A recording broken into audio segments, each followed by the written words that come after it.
আসলে হাসবো না ভিডিও বানাবো আমি নিজেই বুঝতে পারতেছি না। আসলে ভাই এটা হচ্ছেটা কি আমাদের সমাজে, আপনারা কেউ বলতে পারবেন?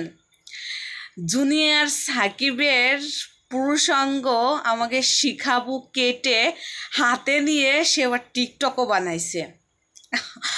হাস্যকরজনক কথা। পৃথিবীটা কোথায় নিয়ে যাচ্ছে, আমাদের দেশটা কোথায় নিয়ে যাচ্ছে, লজ্জা শরম বলতে কিছুই নাই। এটাও কিন্তু আমি আগে পরস্পর শুনেছি কিন্তু বাস্তবে দেখি নেই। এটা আমি বাস্তবে দেখলাম যে একটা মেয়ে মানুষ সে কতটা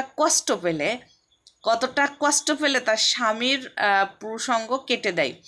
আর এই যে যে জুনিয়র সাকিব তার যে পুরুষাঙ্গটা কেটে ফেললো, সে জীবনে কি বেঁচে থেকেও লাশ হয়ে আছে, তাই না? এরকমটা না, একটা পুরুষের বেঁচে থাকারই হচ্ছে ওইটা। তো এটা হয়তো আপনারা অনেক রকমের কমেন্ট করতে পারেন, এখানে উল্টাপাল্টা কেউ মেসেজ করেন না। কারণ এখানে আমি কথা বলবো যে এক হাতে কখনো তুলি বাজে না। অবশ্যই দোষ গুণ তো আছেই, তবে আমরা পরস্পর অনেক সময় দেখেছি যে জুনিয়র সাকিবরে কম বেশি মাসাল্লাহ সবাই অনলাইনে চেনে, কিন্তু জুনিয়র সাকিবের বউর সাথে জুনিয়র সাকিবের অনেকবার গ্যাঞ্জাম ফ্যাসাদ ঝগড়াঝাটি লাগছে, জেল হাজতও করছে। আবার মাঝে গুজব গুজব কিনা জানি না, শুনেছিলাম যে তিশাবুর হচ্ছে মানে ওনার হচ্ছে বোর আগের একটা বাচ্চা ছিল, সেই বাচ্চা ছিল আর একটা মেয়ে বাচ্চা।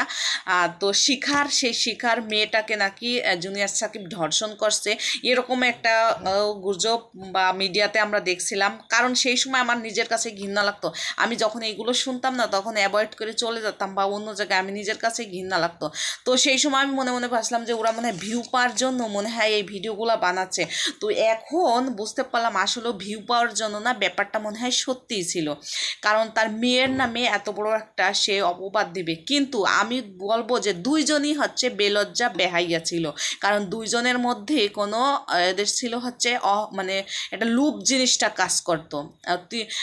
তো যেহেতু জুনিয়র সাকিব সে মিডিয়ায় কাজ করে, তো তার তো বোঝা উচিত ছিল যে আমি একজন ভালো মানুষ, আমি দরিদ্র ফ্যামিলি থেকে উঠে আইছি, অনলাইন থেকে আমি টাকা পয়সা ইনকাম করে আমার মা বাবাকে খাওয়াবো পারবো।